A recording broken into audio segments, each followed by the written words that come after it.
So, as I mentioned, I'm Karen Russell, grew up in Buffalo. Anybody here ever hear of Mary Jemison, the white woman of the Genesee? Oh yeah. Well, I've been chasing her my whole life. When I was about 4th grade, we read a story about Mary Jemison, and I used to like to go on bike rides. And lo and behold, my house on Indian Church Road in West Seneca went very close to where her first burial was. I didn't know that I was living on what had been the Buffalo Creek Reservation. And then I went away to college, and I went to SUNY Geneseo. Any SUNY grads out here? Woo! And they had the Mary Jemison Dining Hall and the Red Jacket Dining Hall. And it was a shouting distance to Cuylerville, where she had lived at Little Beardstown. And then I wound up volunteering at Letchworth State Park and discovering all kinds of stuff about Mary Jemison. Mr. Letchworth was enamored with her story, and one of the last things that he did in his life was have a statue that he had commissioned representing Mary Jemison as a 19-year-old bride with her baby Thomas on her back, making the long trek from the Ohio River Valley to the Genesee River Valley. And that was in October, and he passed away December 1st, 1910. So Mr. Letchworth and I both are dear friends of Mary Jemison. Excuse me, I need fluids. Now, I did bring a laser pointer. I am not well versed in using them. So, did I tell you enough about the CCC, or did you want to know more? Yeah, maybe 2 or 3 little anecdotes that you discovered along the way. Okay. What we are seeing here, if I can make this work, is the railroad bridge at the Upper Falls. And at the Lower Falls, the CCC built a stone footbridge that went from one side of the canyon to the other. While they were constructing it, it seems that on those hot summer days, the CCC boys would just kind of fall off the bridge into the nice, deep, cool Genesee. So that's one story that I remember. Oh, what am I doing here? Okay.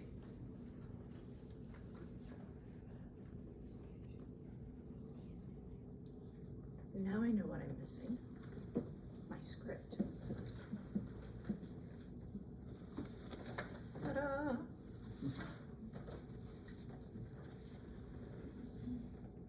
Thank you for your patience.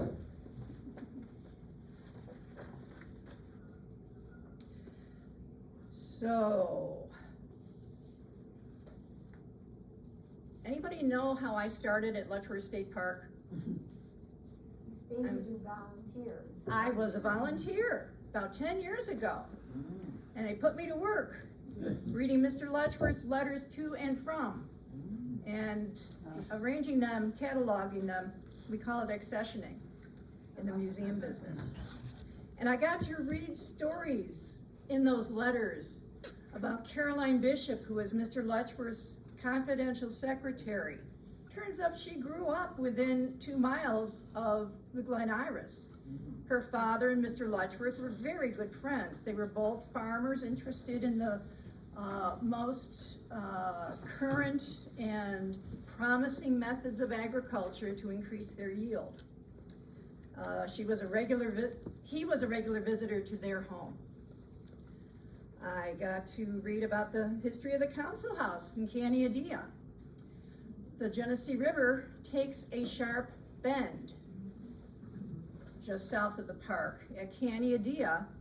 That was the major planning place, the meeting place for the British and the Seneca, who were in alliance against the Americans during the American Revolution. A lot of planning took place in that Canny-Adea council house. After the Revolution, when the Native Americans had to sign off the rights to their land at the Treaty of the Big Tree, the Canny-Adea reservation lasted about 10, 15 years. And then the Seneca decided to sell off their land and relocate to some of the larger ones. And after the Canny-Adea reservation was sold off, then the pioneers came in. And one man came in and made his home inside the council house. Now, there were no windows, there was no fireplace, there was only dirt for a floor, and holes in the roof to let the smoke out from the fires that they would have on the dirt floor. Needless to say, his wife wanted something a little bit nicer. So he put in some windows by cutting through the logs, and he put in a stone hearth at one end of the council house. So at least she had a place to cook. And he raised the roof a little bit and put in rafters so that they could have a second story, so that people had a place to sleep. All of that in the old council house. Well, eventually he built his own family a home, used the council house as a barn. And then after he got his barns built, he didn't need it anymore, and it just fell into disrepair and decay. And when Mr. Letchworth heard about this, being a very strong fan of Native American history, he wanted to preserve it. So he purchased it. He had his friend John Menard, who lived nearby, mark each of the timbers with a number, and it was dismantled, and the logs were floated down the Genesee Valley Canal to Mr. Letchworth's home about 20 miles north. They were unloaded before the canal froze, pulled up on the side of the hill. After the canal froze, then they slid each of the timbers down the hill, across the frozen water, and up the other hill to be reassembled on the council grounds. So now I am an historic site assistant, and I help take care of the council grounds, and I take care of the museum, and I take care of the library, and I get to present programs about the wonders of Letchworth State Park to wonderful people like you. So I heard interest in the CCC. Is there anything else that you wanted to make sure I talk about today? I see a few more. Yes, ma'am, in the green sweater? Could you tell us about Mr. Letchworth? Was he born here in America? Did he come from another country? And what was his profession? Good questions. So Mr. Letchworth was indeed born in the United States. In fact, he was born in New York State. He was born in the North Country, a town called Brownsville. I think it's in Lewis County, but I could be mistaken. His parents were also born in this country, but his grandparents were not. They came from England, settled first in Philadelphia, and then from there the family spread out. What else did you want to know about Mr. Letchworth? How did he make money? Oh,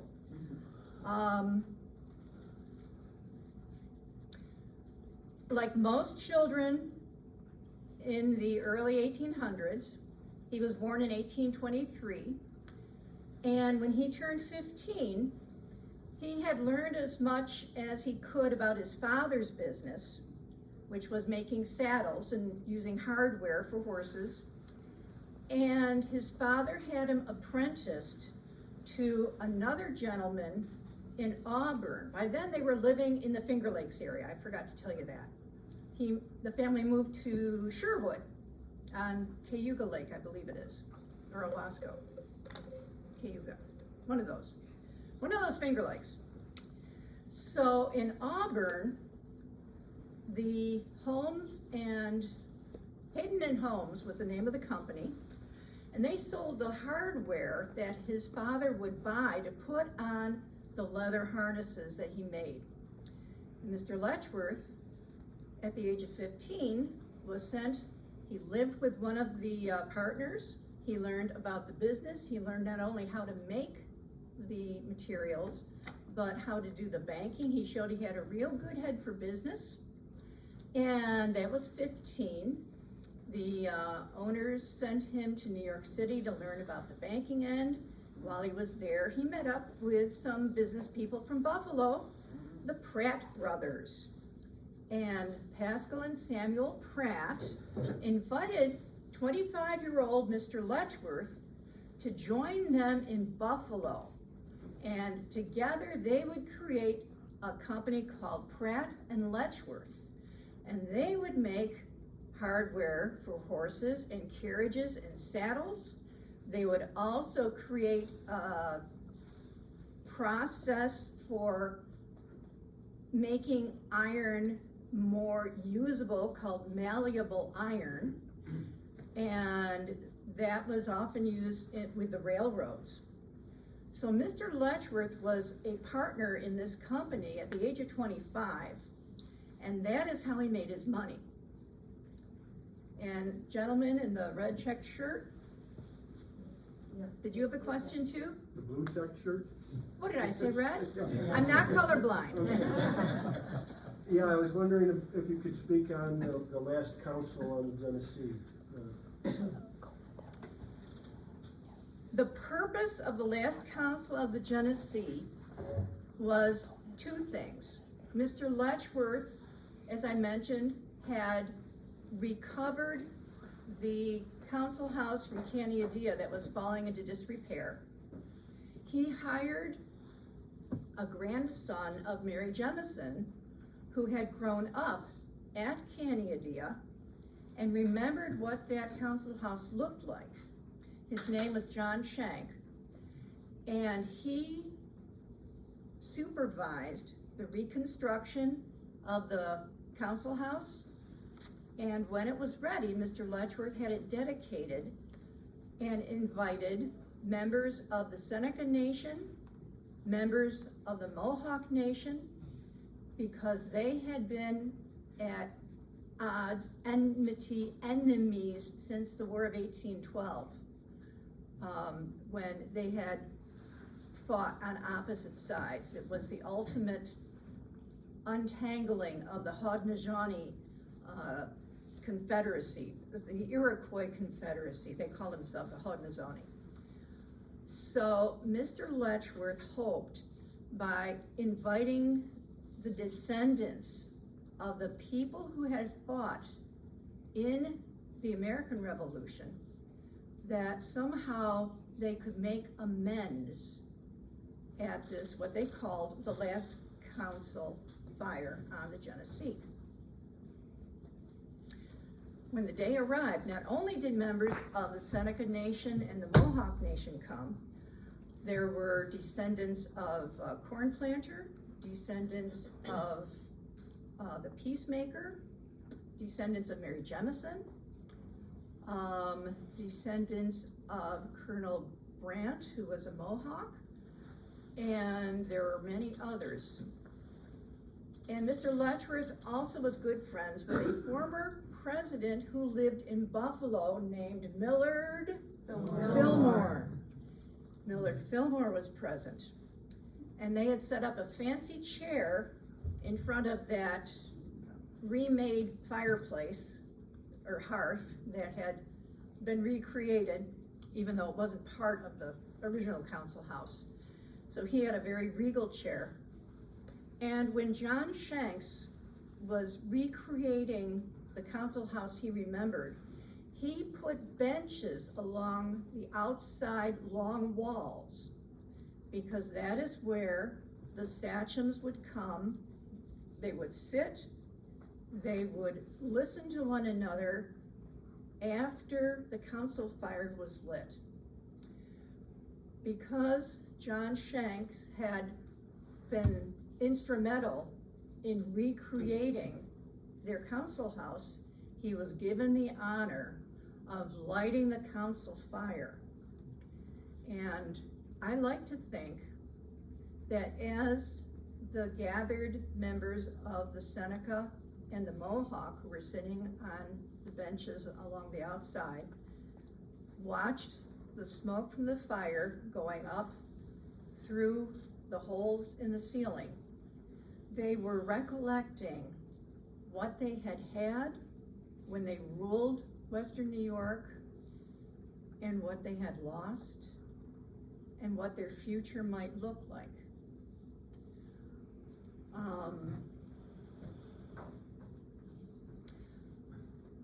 By the end, one by one, individuals were given a chance to speak. John, not Brandt, the one from Canada, the Mohawk, I cannot think of his name, but I've got it in the program, so you'll see it later. When he first arrived, he let it be known he didn't want to be there. His sister had to talk him into it. And he said, the Seneca are not my brothers. But one of the Seneca, his last name was Parker, I believe, was willing to make such an impassioned plea that the Seneca and the Mohawk would be reunited, that the representative of the Mohawk finally broke down, and as Mr. Parker extended his hand, he extended his, and together they were reunited, and he said, the Seneca are my people. That was what I remember about the council house, the last council. Is there anything else, sir, that you remember that you can share with us? No, I just wanted to hear your thoughts. Thank you. Okay. Any other questions before we go on? Yes, ma'am. Do you have more on Mary Jameson? I have Probably quite a bit more. about Mary Jemison in the program. Okay. And is there something special about her story you want to know more about? No, just putting pieces together that my grandfather taught me. Oh, So, delightful. yeah. Well, the material that I used to talk about the Mary Jemison account came from her own story, which was narrated to Dr. Sievers, who came to visit her in Castile. And she told her story when she was 80 years old. And that was published as the narrative or the life of Mary Jemison. And after the copyright lapsed, Mr. Letchworth purchased the rights and had it republished. And he had additions put into it because they knew more about what her story was and what the life of the Senecas was like that wasn't in the first edition. And so I'd like to use the, I go to archive.org for free, and I download the 1918 edition. I believe it's the 20th edition of the Mary Jemison narrative by J. Seaver. And that gets me all the good footnotes. So let's talk about 6 topics that I hope to cover. glacier, the river, and the old ones. The story of Letchworth State Park starts a long time ago.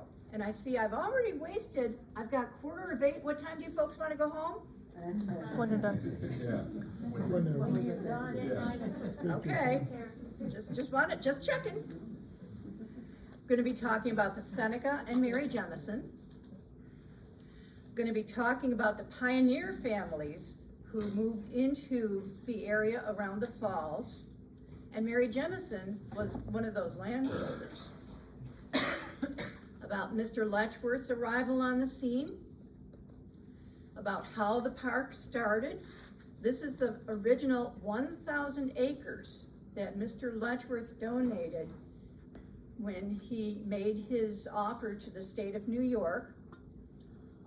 It was 1906. It was presented to the governor and the assembly. And in 1907, the governor signed it and said, most people are looking to get stuff from the state, and here is someone who is willing to give something to the state. And the Glen Iris, then and now. And the black and white shows the Glen Iris as it originally looked when Mr. Letchworth had it, had 2 stories. And the one on the right has the 3rd story with the porch above. And the reason he put that 3rd story on, he was now the president of the New York Board of Charities, the New York State Board of Charities. And as president, he had a lot of research to do. He had a lot of letters to write. He had a lot of thinking he needed to do. And he was a pretty popular guy. So he created this 3rd floor so he could do his work. He had his study, he had his library, he had his sleeping quarters up there. And other people who wanted to come and see him would have to come in the 1st floor and deal with his sister, and later with his executive secretary, in order to get permission to meet with Mr. Letchworth up on the 3rd floor. So he was able to get his work done and still be available to the people that were important to him. So let's start with the glacier, the river, and the old ones. The history of Letchworth State Park reaches back more than 10,000 years. And it began when the last great ice sheet began to melt, which allowed the Genesee River to continue its endless journey to the north. As it began the long task of cutting the remarkable gorges at Portage and Mount Morris, the first inhabitants of the land came to live along its banks. So, who can tell me what a glacier is? Moving ice. A big chunk of moving ice. And this glacier that covered Letchworth State Park was about 1 mile high, if you can imagine that. And because of its weight, it is actually melting underneath from the pressure, and that is how it moves, carving out those valleys and leaving stones and rubble behind. And during the ice ages, that ice was as high as those clouds above us. So, what happened when the ice melted? About 20,000 years ago, when the last of the ice was melting back, the ice front and the moraines dammed up the post-glacial rivers. The glacier's path had filled in some valleys with stones and rocks, glacial drift. And the glaciers had also deepened and enlarged the north-south valleys. And rather than using the laser, I'm just gonna make my way over here. So here we go. The West Branch originally ran through what's called the pre-glacial valley and made its way over here before the glacier. the glacier dropped so much soil and rocks that it blocked the original path, and the river, which was made bigger with all that melting ice, created a new path through the gorge, eroding the soft shale and limestone. And this part is very deep, very steep, very wiggly, and then it opens at Mount Morris and it is flat. And that was where Mary Jemison's Seneca family would plant corn that would grow as high as a man on horseback, according to some of the soldiers who had ridden through that area during the American Revolution. So I think, oh yeah.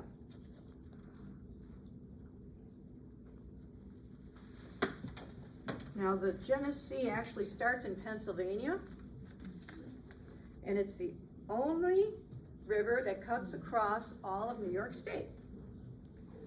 And flows north. And it flows north. Yeah. Those hills in Pennsylvania are higher than Lake Ontario. Sorry, I gotta sit. So it goes about 180 miles before it empties into Lake Ontario. And along the way, it travels through the most productive farm country in the state. In the 1800s, the mills in Rochester would process the wheat that was grown in the Genesee Valley, and Rochester became known as the Flour, F-L-O-U-R city. It tumbles over 6 waterfalls, 3 in the incredible Letchworth State Park, and 3 further north in the city of Rochester. And as I mentioned, it starts in Pennsylvania, a little town called Gold, in Potters County, God's country. The Genesee River is only in Pennsylvania for a short distance before crossing the border into New York. And once it's in New York, it's a river of incredible beauty and importance. The Genesee River flows through the majestic Letchworth State Park, creating that massive canyon featuring those 3 major waterfalls. So, from the south heading north, we have, I can do this, the upper falls, the middle falls, and the lower falls. And then from Mount Morris north, before the dam went in, each year the Genesee River deluged the flatlands with water and silt, creating that fertile farmland used by the Seneca to grow the 3 sisters, corn, beans, and squash, which nourished the Seneca throughout the year. And by the way, Seneca culture is still very much alive today, and I have learned so much about how they would use these different crops by traveling to another New York State historic site, Ganondagan by Rochester. Speaking of Rochester, the river then continues to downtown Rochester, where it travels through the city with 2 more major waterfalls. And in fact, the city of Rochester was built up thanks to those mills along the banks of the river, hence its first name, the Flour City. And then, with the lilacs, it became the F-L-O-W-E-R, Flour City. And then finally, the Genesee River empties into Lake Ontario, which eventually goes to the St. Lawrence River, ending at the Atlantic Ocean. So the river contributes to what Letchworth State Park looks like. It also contributed to the establishment of a community of hunter-gatherers that the Seneca referred to as the Old Ones. The Old Ones refers to the Paleo-Indians who lived along the Genesee River near the end of the last ice age.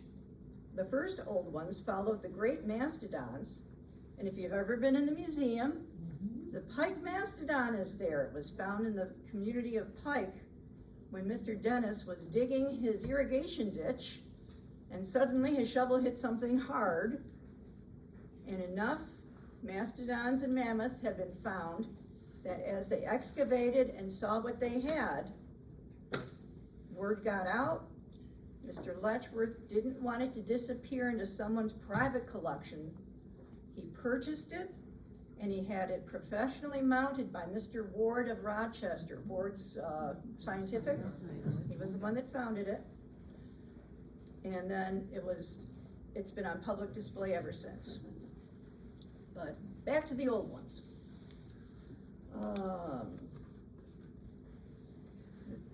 The Paleo-Indians hunted other animals in the valley while it still resembled an Arctic tundra. I wonder if we're getting there again. Then as the landscape warmed and changed, these paleo people, as the archaeologists know them, adapted to new ways of life. And the new way of life became known as the archaic stage. And artifacts from this era of the park history have been found throughout the valley. Then about 4,500 years ago, the Lamoka people were active throughout modern-day New York and Pennsylvania for a few centuries. And as hunter-gatherers, the Lamoka did not produce food through agriculture, but instead gathered foods from the nearby environment by foraging and hunting.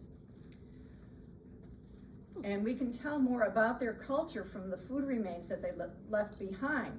We know that they relied heavily on local wildlife like white-tailed deer, black bear, and passenger pigeons. They would also eat fish like bass and perch and sunfish, which were caught with a technique called cast net fishing. They would throw the net weighted with stones, and as it sank, then they would scoop up the fish. Aside from meats, the Lamoka also ate massive amounts of acorns. While we may prefer the diversity of our modern diet, the lack of carbohydrates and sugars among the Lamoka led to cavities being almost non-existent. No dentist appointments needed. Eventually, though, the nomadic hunting and gathering gave way to a more settled life based upon those three sisters: corn, beans, and squash. And that is a transition to the Seneca culture. The Seneca hunted, fished, and built their villages within the lands that would become Letchworth State Park. As members of the Haudenosaunee, or Iroquois Confederacy, they controlled western New York until the close of the 18th century. And one of their meeting locations, as I mentioned, was at that bend in the Genesee River at Candiadea in Allegheny County. And that's where the council house came from, which is now settled on the council grounds above Mr. Letchworth's home, the Glen Iris. And one of those who lived among the Seneca was Mary Jemison, also known as Dagowanis, also known as the White Woman of the Genesee. So, what do we know about Mary Jemison? Well, she had been a pioneer girl living near Gettysburg, Pennsylvania during the French and Indian War. And among the memories she shared with Dr. James Seaver, who was from Pembroke, when he took her, listened to her biography, she had this account. I had been to school, where I learned to read in a book that was about half as large as a Bible, and in the Bible had read a little. I had also learned the catechism, which I used frequently to repeat to my parents, and every night before I went to bed, I was obliged to stand up before my mother and repeat some words that I suppose was a prayer. He published her life story in 1824. Now, Mr. Letchworth was born in 1823. Did Mr. Letchworth know Mary Jemison? No. He was only 10 years old when she passed away, and he was living in a different part of the state. But I mentioned that prayer would become very important near the end of her life. Now, down in Pennsylvania, there is another statue where Mary Jemison is known as the Red Lily of the Buchanan Valley, near where she had been living with her family. On April 5th, 1758, she was about 15 years old when she was captured by a group of French soldiers and Shawnee Indians. They took her, along with her family and 4 neighbors who were staying with them. The plan was to hold the British pioneers for ransom until the plan was to hold the British pioneers for ransom to help the French finance and control the fur trade with the Native Americans living along the East Coast. So this statue was erected not far from where the Jemison family lived, as a remembrance of the little Irish girl who was captured during the French and Indian War. It can still be seen on the St. Ignatius Loyola Church grounds on Church Road in Ortona, Pennsylvania. And it was created by a priest at that parish who had heard about her story and wanted to do something to commemorate it. Now, this was published in the local newspaper on April 13th, 1858. And it says it's an extract of a letter from York County dated the 5th instant, which means it was April 5th, 1758. 3 Indians were seen this day by 2 boys near Thomas Jemison's at the head of Marsh Creek, upon which they gave the alarm. When 6 men went to said Jemison's house and found there one Robert Buck killed and scalped, also a horse killed that belonged to William Mann, a soldier at Carlisle, whose wife and children had just come to live with Jemison. This woman and her 3 children, Thomas Jemison, his wife, and 5 or 6 children are all missing. The same day, a person going to Shippenstown saw a number of Indians near that place and imagined they designed to attack it. This has thrown the country into great confusion. Now, those 2 boys were Mary's oldest brothers, Thomas Jr. and John. They had been near the barn, and when they heard the gunshots, they went and hid in the barn until they saw their family and friends driven west toward Fort Duquesne. At that point, they went to get help from the neighbors, and the report made it into the local newspapers. So, Mary had a long journey from Fort Duquesne to her home, which would be at the Seneca village of Wiesto, at the southern part of Ohio.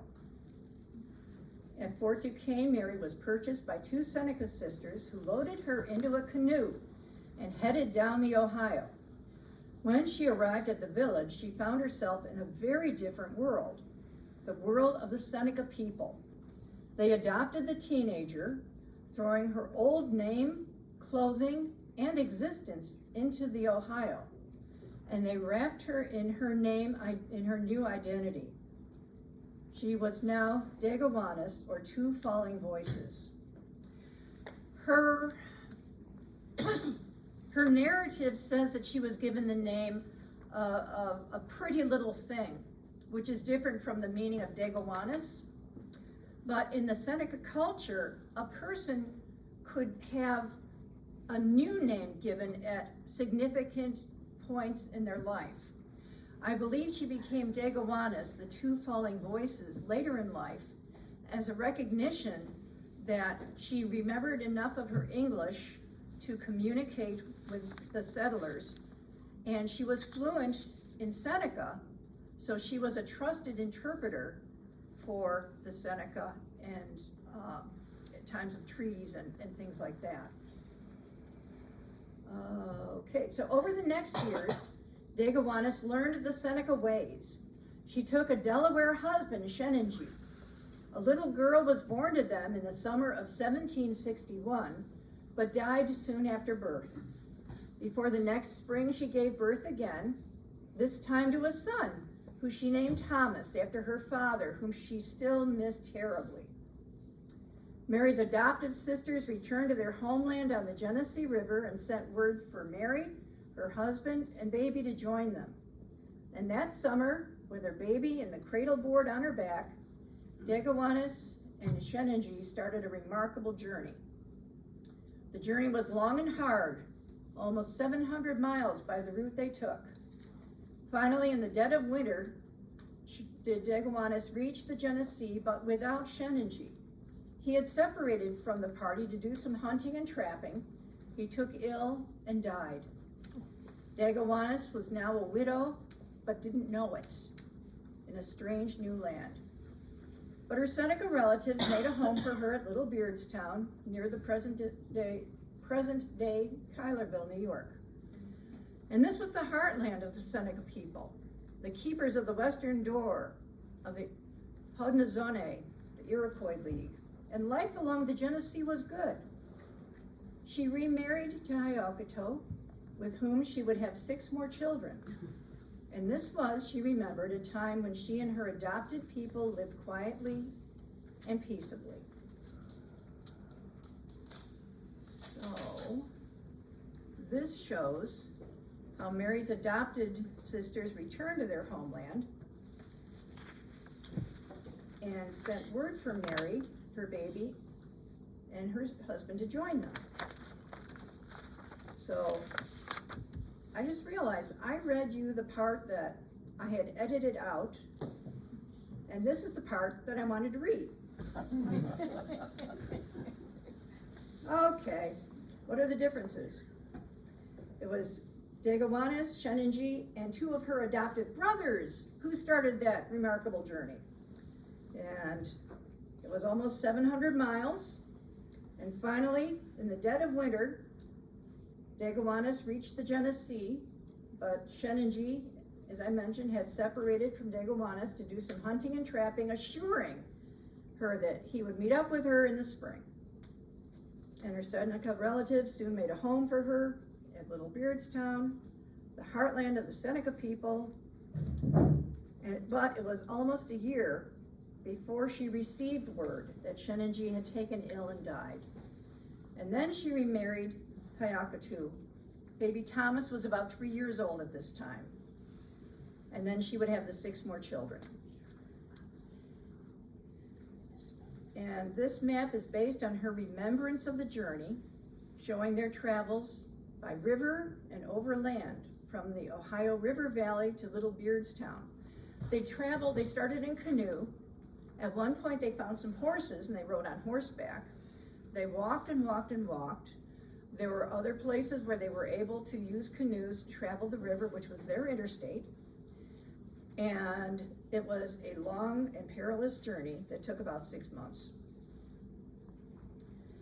Now, she settles in Little Beardstown, also called Geneseo, and she's already been through the French and Indian War, and now we're coming into the American Revolution. During the Revolutionary War, colonial forces were sent to combat the Seneca, who were allied with the British. Troops led by General Sullivan burned many Seneca villages, including Little Beardstown, and destroyed the food that was stored for winter. Most of the villagers moved to the British stronghold at Fort Niagara to seek help from their allies.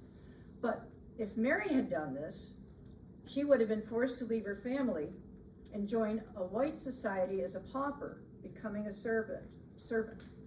Instead, Mary took her family, which now had 7 children, and went to a cabin she remembered from her travels on the banks of the Genesee.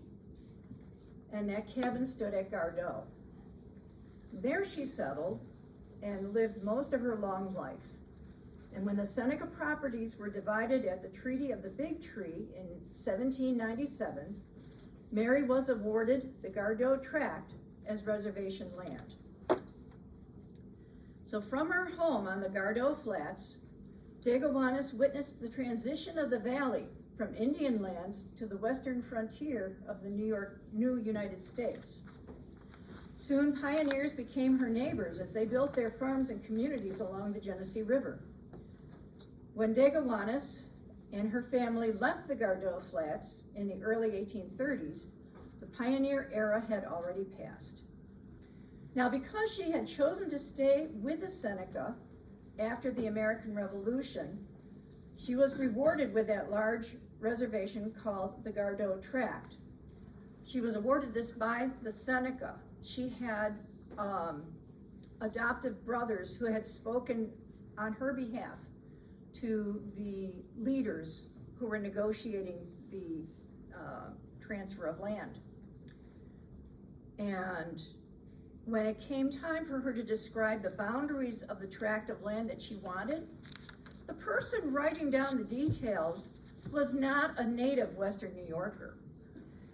And she was a smart cookie. She knew how far she could walk and described the landmarks of a tract of land that was rectangular and bigger in acreage than Letchworth State Park. And they wrote that down, and when they found out that this wasn't just another 40-acre tract, but it was like 18,000 acres, they were not thrilled, but the deed was done. So she continued to live at Gardeau with her 3 daughters and their families, and she leased out tenant farms to Seneca and pioneer families alike. So over time, many of her Seneca neighbors relocated to the lands around the Buffalo Creek Reservation, the Cattaraugus Reservation near Irving, and the Allegheny Reservation, which includes the city of Salamanca. The Gardeau area of the park until just before her, she lived at the Gardeau area until just before her death in 1833. In 1830, she and her 3 daughters and their families packed up and relocated to the Buffalo Creek Reservation. Her grandson, Buffalo Tom Jemison, son of baby Thomas, who she had carried on her back, had already moved from his home in Squawky Hill to Buffalo Creek. And Mary missed having her Seneca neighbors around. Everybody had left, and all that was left were these pioneer people. So she joined her grandson and relocated to Buffalo. And shortly after she arrived, within 3 years, she died. She was buried at Buffalo Creek, and a tombstone was placed on her grave. Now, her biography was circulating, and people wanted to see something connected with a white woman of the Genesee, and traveled to her burial place and wanted to take a souvenir, so they would chip off a piece of her headstone and take it home. This is a piece of Mary Jemison's tombstone. And as I tell the kids in the museum, I give tours to our school kids, I say, how rude. Her grandchildren saw how her grave was being vandalized. The Buffalo Creek Reservation had been sold off. The city of Buffalo wanted to put a road through called Indian Church Road, which is the road that I had grown up on, and that would have gone right through the cemetery. So what happened was 2 of her grandsons, who were acquainted with Mr. Letchworth, Buffalo Tom Jemison and Dr. James Shango, who had, Buffalo Tom lived at Squawky Hill, Dr. James Shango lived at Candiadea, and they asked Mr. Letchworth if he would be willing to bring their grandmother's remains back to his estate and have her reinterred on the council grounds. They had been present at the dedication of the council house. And we had photographs of them, and I don't know if I put them in here. I think I did. So,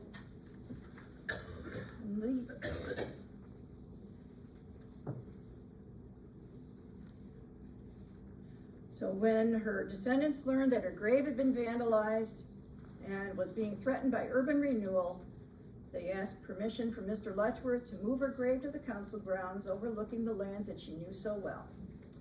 And Mr. Letchworth commissioned an American sculptor named Henry Kirk Bush Brown to create the statue.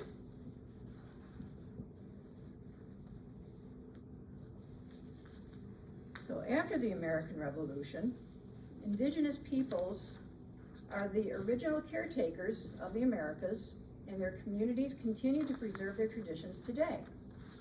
And these cultural ties to the land remain strong and vital despite a long history of displacement, conflict, and dispossession. Indigenous presence, worldview, and caretaking of natural resources can help all New Yorkers gain a better understanding of how they can best appreciate and honor the beauty, history, and resources we wish to preserve for all future generations. There are two maps on this board. The original Canandaigua Treaty on your left shows all of the land that had been promised to the Seneca forever. And after the Treaty of the Big Tree, they had been sliced and diced and put into 12 reservations. And we've got the shrinking land and territories. The Indian title to most of the Genesee Valley was extinguished in the Big Tree Treaty of 1797. And soon the pioneers poured into the rich riverlands. That yellow rectangle is the Cottinger Tract, which had the power to sell plots of land to the pioneers. And the flats east and north of the park were settled first because most settlers preferred the less rugged lands than those found along the Portage Gorge. But all of the lands of the original Letchworth State Park were part of the Cottinger, sometimes spelled Cottinger Tract. And Garrett Cottinger obtained 50,000 acre tract from Robert Morris around 1800.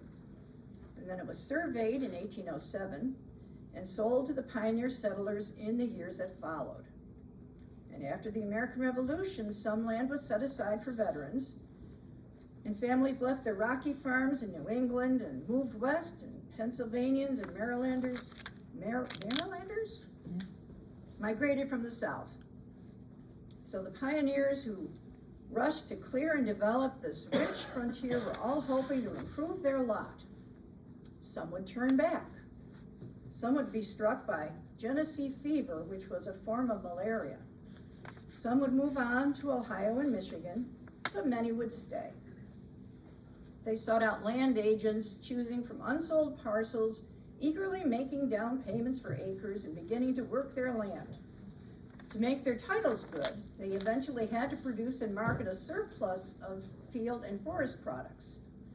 And theirs was to be a commercial and not just a self-sufficient economy. And in the coming years, they would turn to the villages for the assistance of the merchants, the craftspeople, and professionals to form a vibrant society. Enter the pioneer families. There's a place near the trout pond where the Pioneer Cemetery is located. And this marker shows the resting spot of many of the early settlers of the Falls area. A generation before Mr. Letchworth established his Glen Iris estate, pioneer families began the arduous task of building a home in the Genesee Valley.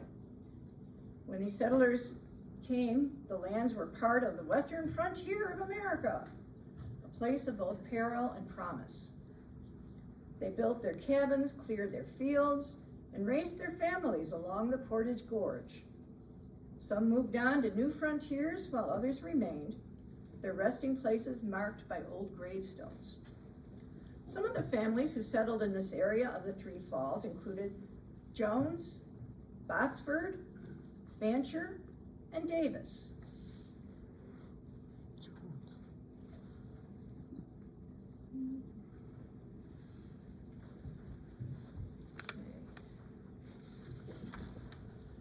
So this map shows where some of the first and second generation pioneer families lived around the falls. Okay.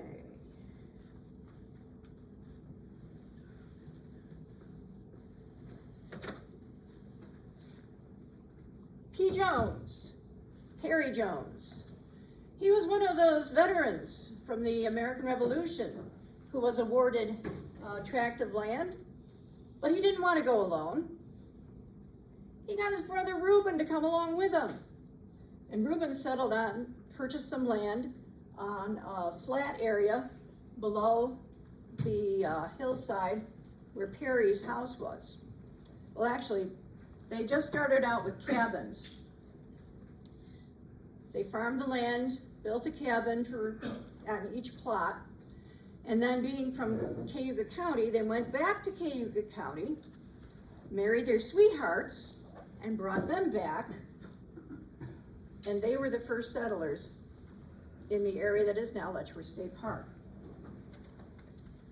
Colonel George Williams, over here, and many other places. He owned the land that later became the parade grounds, where the Civil War soldiers would train and live in their tents prior to being shipped out to fight in the Civil War. He was a land agent, one of those people that potential pioneers would seek out. Some land agents were very strict. If you missed one payment, you surrender your land. Williams was not like that. He had the attitude that if you are making an effort, you deserve to have the chance to stay on the land. So, needless to say, he was quite popular among his customers. D.W. Bishop, way up here.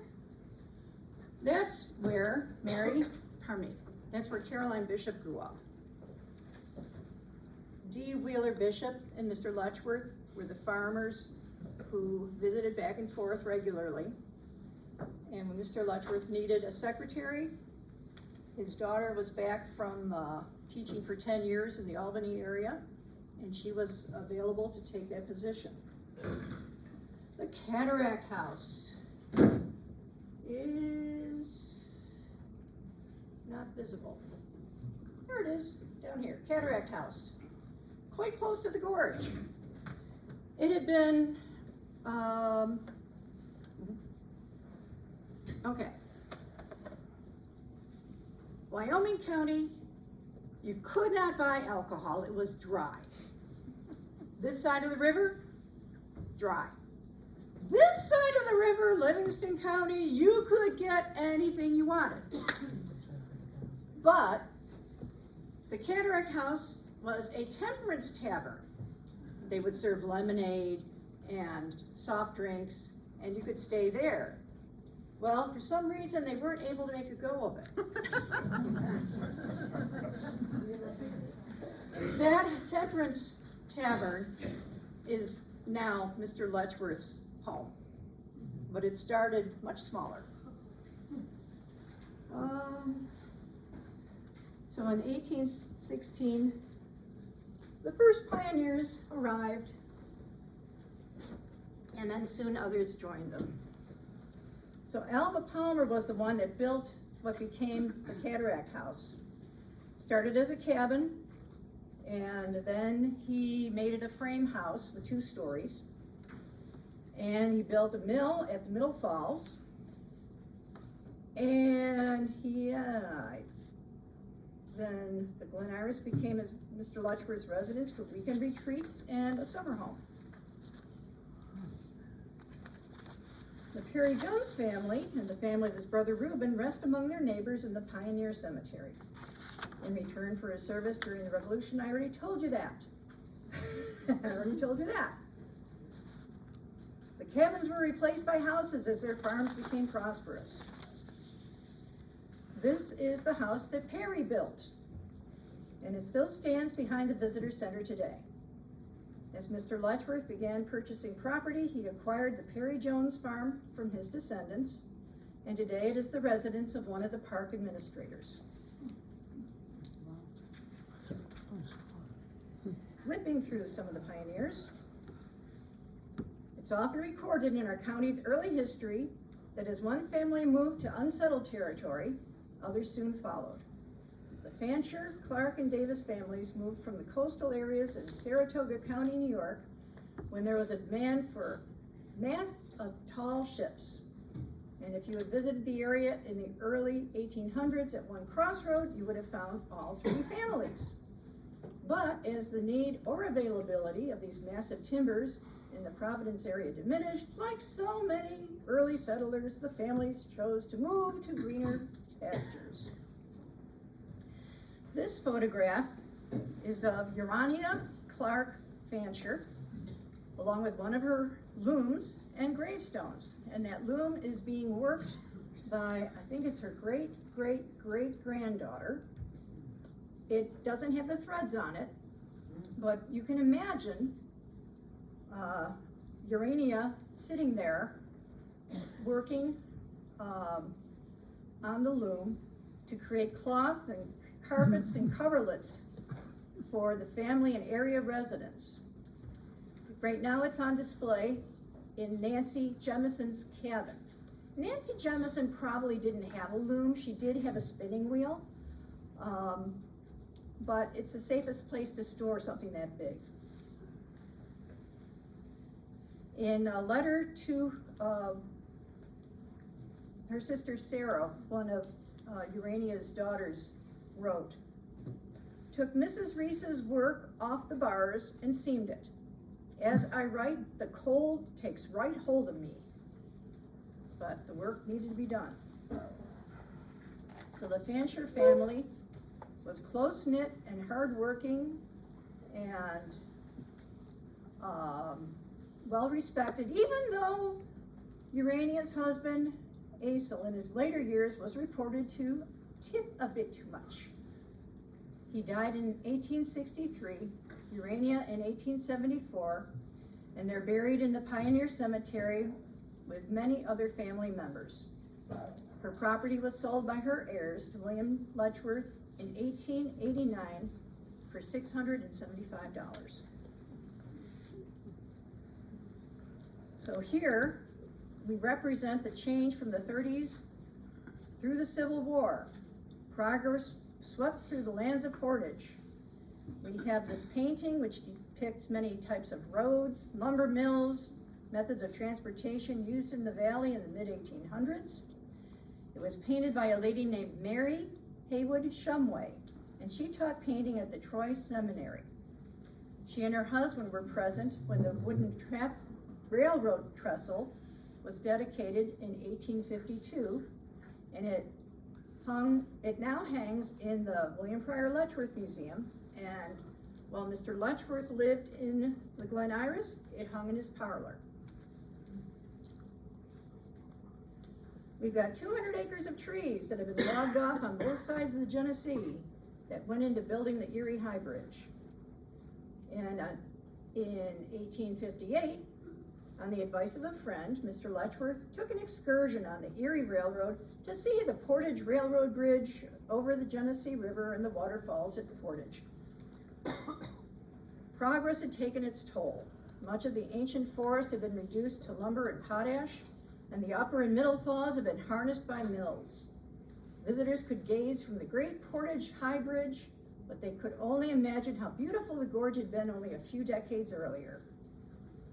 By the time Mr. Letchworth arrived on the scene in 1858, the owner of the Middle Falls sawmill had mortgaged his buildings and property, since most of the timber that could be sold had already been logged off, and the main mills had been destroyed by a fire the previous winter. But Letchworth could see beyond the devastation, and in his words, "I perceived the valleys capabilities and determined that if I could get a foothold within its borders, my lot should be cast here. This was to become its place for refreshment of the soul, and he gradually purchased parcels of land in the area until he had collected 1,000 acres. So you had asked how he made his money? At the Pratt and Letchworth Company, they had 2 locations. This one is where the offices were, where they took the orders. And Mr. Letchworth had an apartment on the, I think it's the 3rd floor of this building, where it says Pratt and Letchworth. The company had prospered, but the city was rife with cholera, typhoid, and bad air from the manufacturing plants. So that's when he decided to look for that country retreat. This is an image of the factory that Mr. Letchworth was a partner of in Tonawanda Street in the Black Rock section. And that is where the employees made the materials that was sold that helped to enrich everybody. He had an interesting philosophy when it came to labor relations. There's one feature in the works which Mr. Letchworth, the acting spirit of the concern, has very wisely introduced. The workmen are considered apart from their producing powers. It is intended to erect comfortable cottages for their special occupation, with the right of purchase of the house and lot on the lands of the firm. A part of the unoccupied land has been planted and converted into a succession of flower gardens, and that part nearest the water having in summertime the appearance of a small park. And lastly, a cozy little reading room, well warmed, well lighted, and well supplied with newspapers, has been opened for their use. A library will shortly be added to it. It would be a good thing if more large employers of labor were as thoughtful. Mr. Letchworth, having grown up Quaker, was very much aware of social justice issues. He did not take his employees for granted. And this is an image of the Buffalo Malleable Iron Works and Steel Foundry, which became operative in 1860 and provided many needed items for the Civil War. I just read that.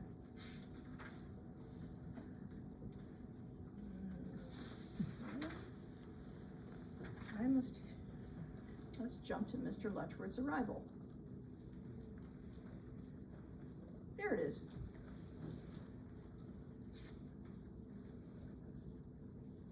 We've seen that too. Obviously, I didn't proofread this very well.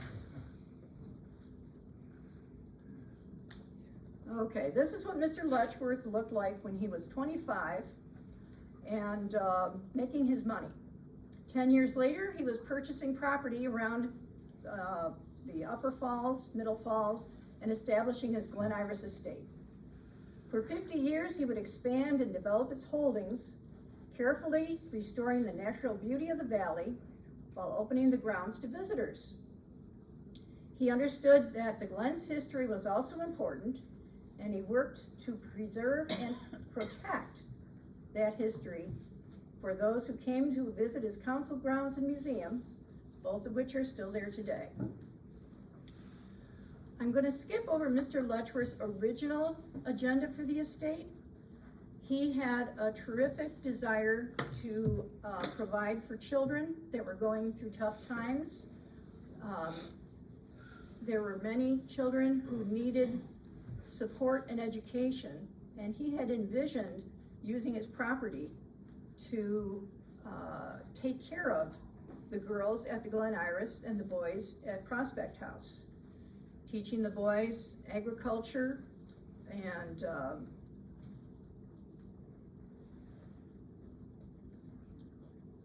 notes.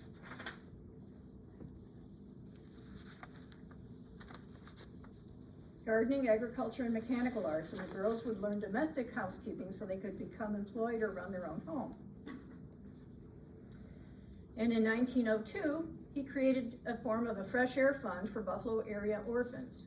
They would take turns he would make arrangements with the heads of the orphanages, pay for their train tickets, hire a cook, provide for all of the meals there. And there's even a picture of the carriage that he hired so that the children could go and travel around the grounds, get fresh air, and he would take care of the children and the chaperones 3 to 5 days each summer. This is a group of Roman Catholic children and their nuns visiting from Buffalo. Now, Mr. Letchworth wanted to protect that council house from Kenny Adia. Talk about a fixer-upper. What have I not already told you? Okay. It was, in spite of being moved some 40 feet and the slight alterations by the family, like adding windows and a hearth, it was still pretty much the same as it had been when it was built by the British in Seneca before the Revolutionary War.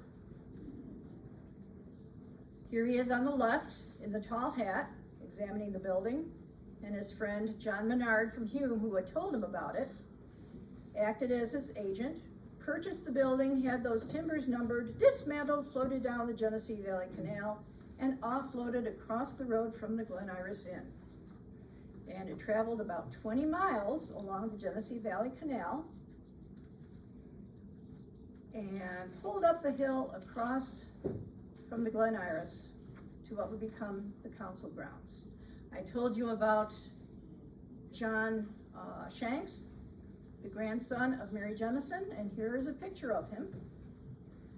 He is asked to pose with a bow and arrow as if he's protecting the hard work he had done putting together the council house. And the council house was put back together. It was made of white pine logs, and the ones that were too rotted to use, they had replacement logs that were cut from the Glen Iris estate. It had to be white pine. It was a sacred tree in the Seneca cosmology.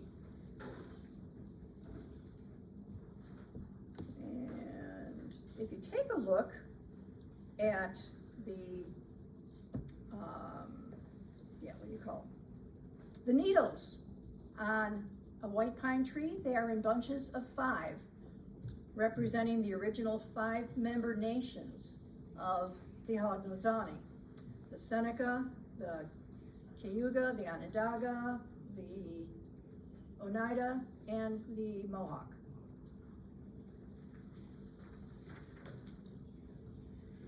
And once it was completed in the fall of 1872, that's when Mr. Letchworth invited the descendants of the Iroquois leaders for the last council fire on the Genesee. And number 3 from that side is John Shanks. And number 19 is W.J. Simcoe Kerr. That was the one from the Mohawk Reservation who didn't want to have anything to do with this, but his sister talked him into coming.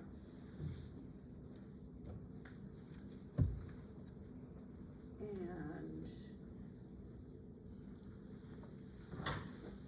here we have a few of the select members. James Shango, grandson of Mary, is on that end.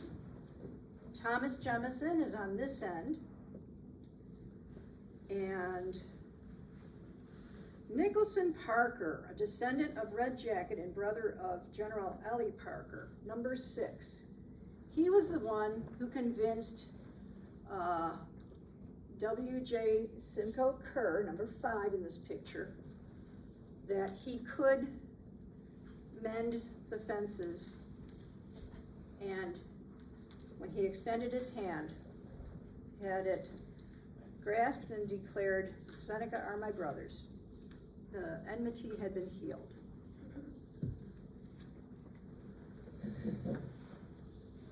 And about 1875, here we have gentleman gazing at the iron bridge, which was replacing the wooden bridge which had burned.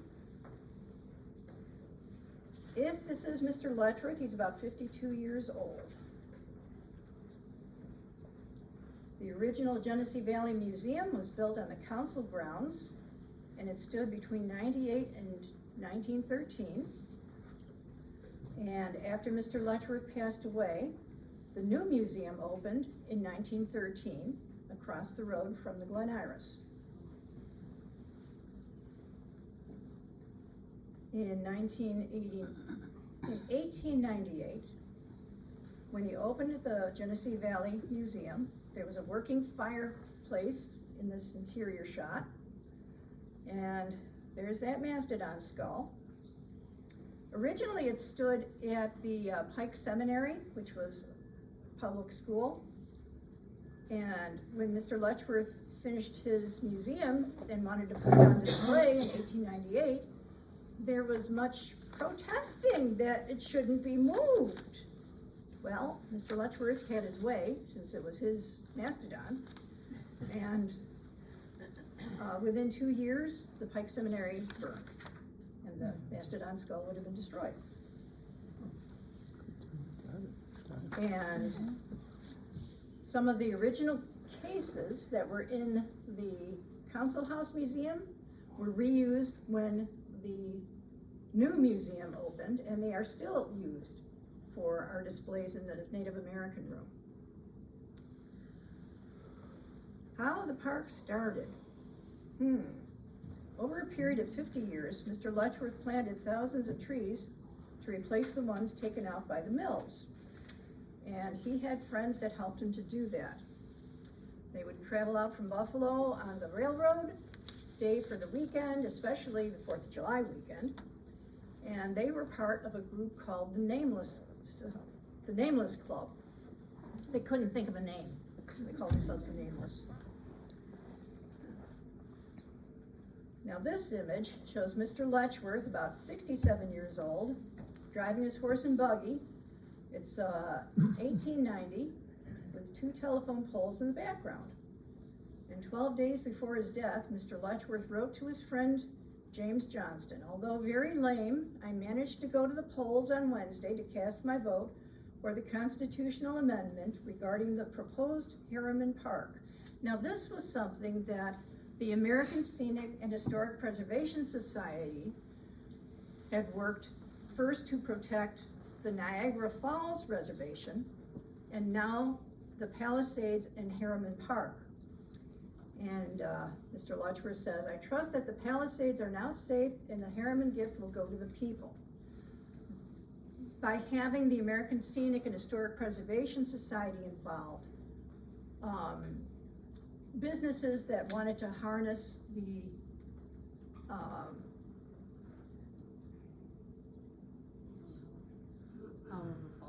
thank you, were put off. Mr. Letchworth started to work with the American Scenic in order to protect the Glen Iris, because people wanted to build a dam upstream underneath that railroad bridge that would have cut off the water to the upper falls, the middle falls, the lower falls. But Letchworth Park was created by the stroke of a pen. New York State Governor Charles Hughes, January 1907. And it was the gift of the retired businessman and philanthropist William Pryor Letchworth. And once it was accepted by the legislature, the governor signed the bill. Anybody know why Mr. Letchworth called it the Glen Iris? Oh, good. Okay. Anybody want to know? Yes. Okay. Mr. Letchworth was a poet at heart. And when he viewed the scene from the top of the railroad bridge, his first visit, he saw the gorge and the land, the green land below it, which was called the Glen. and he saw the rainbows over the Middle and Upper Falls. And he remembered that Iris is the name of the goddess of the rainbow.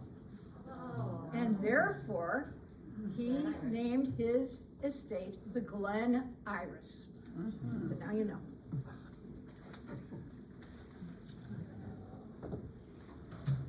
And so the park was a treasure chest of natural splendor and history, waiting for those willing to come and explore it, and for over 100 years they have come. How much longer do you want me to talk? Let me wrap it up. Wrap it up, yeah. It's, Yeah. looking great out there. You have a cue? I have a cue. Okay, let me just jump ahead to show you the hard work that the CCC put into building that stone footbridge that they would just slip off of into the water on a hot summer day. Your cue. You mentioned Little Beardsville several times, and at one point you said it was also called, you said something like Geneseo or Geneseo. Geneseo. Okay, is that the same as Geneseo? Yep. Where I went to college? Yep. Yeah. So my college town was also called Little Beardsville. No. I don't know. Kylerville was where the Little Beards Creek flows, Okay, and Geneseo was the whole area. I mean, beautiful valley. And Yes. what's it got to do with a beard? The chief of the, there were two chiefs of that village, father and son. Mm-hmm. There was, the first was, named Big Beard, I guess, and then his son was Little Beard. And we have an eclipse coming up. And I have an eclipse story that it relates to Little Beard's town. So when Little Beard was alive, he was nasty. He had nothing good to say about his enemies, and if you didn't do exactly what he wanted, you were an enemy. And the story was that when he was close to death, he wanted to make sure that people would grieve over his passing, and so he had people killed. So within 2 weeks of his passing, there was this total eclipse. Can you imagine seeing darkness descending in the middle of the day, so close to the death of this unliked leader? So the warriors thought they had to do something to bring the sun back, so they started shooting their weapons into the air and shouting and making a lot of racket in order to coax the sun to come back, and fortunately they were successful because they were sure that Little Beard was trying to cover the sun permanently to just kill their crops and everything. And Sue, I see you coming forward. I'm sorry, we're supposed to be out of here around 9. Ah, so am I. Very good. I keep doing this, don't I? I just give you a little bit of a taste, and I still have half my